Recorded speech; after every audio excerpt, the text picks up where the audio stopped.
Aizue, zuen baimenaz ardo txantxa bat edanez hasi behar dugu gaurko saioa. Ardoa neurrian, medikuek ere esaten dute, ez da neurrian ona dela Julian berezi hartua berak, ez da irratian zenbat aldiz esan duen hemen gurean telebistan.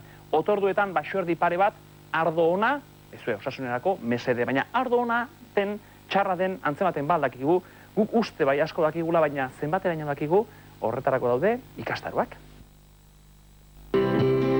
Zuk askatu nazu eta ez utzi tantori.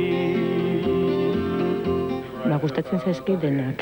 Txuriak, gorriak, beltzak. Bai, segun ze janarekin bat. Egingo dugu janari bat, adibidez, berdura menestra bat. Orduan, beltza. Beltza? Beltza pizka berria. Berria. Bai. Bueno, ondoren, legatza labean. Orduan, txuria berezi. Berezia. Bai, berezia. Rioxakoa, beste numaitekoa? Ez, agian rueda.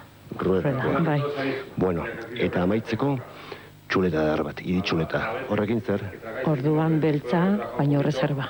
On bat. Reserva on bat. Bai. Zu badakizu, Bueno.